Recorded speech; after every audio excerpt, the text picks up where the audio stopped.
आपण राजधानी रे काहाकू लिफ्ट मागुचंती कि जदि आपण महिला जदि आपण पुरुष ताहले आपण सावधान हो जातु। जड़े महिला सहित जो घटना घटी से घटना आपण को आश्चर्यचकित करने जाउछि। राजधानी जंगल 4 घंटार से कहानी जहाँ आपण को भयभीत कर दे पारे। जदि आपण एकुटिया महिला जदि आपण गोटे स्थान रु अन्य स्थान को जीवाई चाहते जदि आपण को ओला उबर किंबा कोनोसी प्रकार ट्रांसपोर्टेशन बा ऑटो मिलला नहीं जदि आपण को कोनोसी जने व्यक्ति गोटे स्थान रु अन्य स्थान को छाड़ी देवार प्रतिश्रुति दौरान ताहले आपण सावधान हो जातु।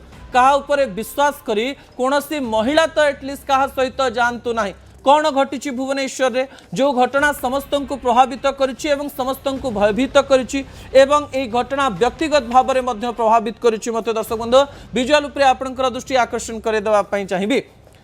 जने महिला सहित जहाँ घटिला एवं जहाँ घटिबा पई जाउतिला ताहा सांघातिक थिला, किंतु महिला तांकर उचित बुद्धि लगाइछंती एवं उचित बुद्धि लगेଇବା सहित पुलिस रो सहाय्य नैचंती एवं पुलिस शेषरे महिला को सही स्थान रु उद्धार करी नहीं आसीचे। किंतु महिला सहित जदि घटना घटी जाई थांता ताहले राजधानी आज ठारू सबुठ बड़ खबर एया ही थांता। जड़े महिला खोर्धारू बाहरुथिले कोनोसी गाड़ी मोटर तांगु मिलना नहीं। जनक ठारू प्रतिश्रुति पाइले जे मु तुमको आगे छाड़देवी। बाइक रे आसुथिबा से व्यक्ति पछरे महिला जनक बसिले। तांकु जो स्थान को जीवार थिला सेही स्थान को जीवा परिवर्ते चंदका रोड को एई पुरुष जनक नबार खबर जेतेबेले सामना को आसिला सेही समय महिला जनक भयभीत हो गले।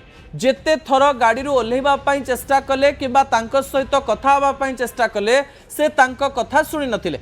चंदका पाखरे थिबा काजू जंगल भीतर को नहीं जाइथिले एई पुरुष जनक महिला जनक एवं एई समय महिला जनक सहित जबरदस्ती करबा पई चेष्टा करथिले।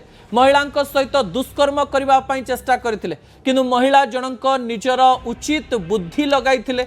एही समय पुरुष जनक को से धक्का देइथिले एवं जंगल गोटे कोण रे लुचि जाइथिले। सिनेमार कहानी परिथिला संपूर्ण कहानी एवं गोटे पटे एही पुरुष जनक महिला को धरिबा पई चेष्टा करुथिले, अन्य पटे महिला मध्य दौड़ी लागिथिले। जंगल भितरे प्राय घंटे रु 1.5 घंटा पर्यंत एही प्रकार एक घटना घटिथिला। जंगल गोटे अंश रे महिला लुचि जाइथिले एवं एही समय फोन कॉल करथिले पुलिस को। पुलिस खबर पाइला किंतु आउ थरे महिला को फोन करिबा बेले आउ महिलांकर फोन लागिला नहीं। एही समय पुलिस तार ऑपरेशन आरंभ कर देइथिला। दर्शक बंधु प्राय 40 रु 50 जन पुलिस एही ऑपरेशन रे शामिल हेइथिले एवं एही जंगल रे ड्रोन उड़ैथिले। ड्रोन उड़ै करी देखिथिले जे महिला जनक कोठी अछंती। महिलांक नंबर रु जो कॉल आस्तिला सेही कॉल को ट्रेस करिबा पई चेष्टा करथिले एवं बहुत समय धरी एही जंगल रे खोजा खोजी करिबा परे गोटे स्थान को महिला को उद्धार करथिले एवं महिला ठारू कहानी पूरा सुनिथिले एवं तापरे जो व्यक्ति जनक तांको सहित जबरदस्ती करबा पई चेष्टा करुथिले, तांको सहित दुष्कर्म करबा पई चेष्टा करुथिले, जो पुरुष जनक तांको लिफ्ट दबा बहाना रे जंगल भीतर को नहीं जाइथिले तांको केमती धरा जीव ताकू नहीं संपूर्ण प्लान प्रस्तुत करा गला। किछि समय मध्य रे तदंत करबा परे एई व्यक्ति जनक धरा पड़िचंती। दर्शक बंधु जदि एई महिला जनक जंगल भितरे एई प्रकार बुद्धि लगै न थांते, जदि एई पुरुष जनक अत्यधिक जबरदस्ती करी महिला सहित दुष्कर्म कर दे थांते ताले आज घटना अलगा ही थांदा। भगवान को कृपारू महिला जनक बंची जाइचंती, किंतु लिफ्ट नबा पूर्वरु एवं दबा पूर्वरु सावधान ही जानतो। आपणक सहित जेकोसी अघटन घटी पारे।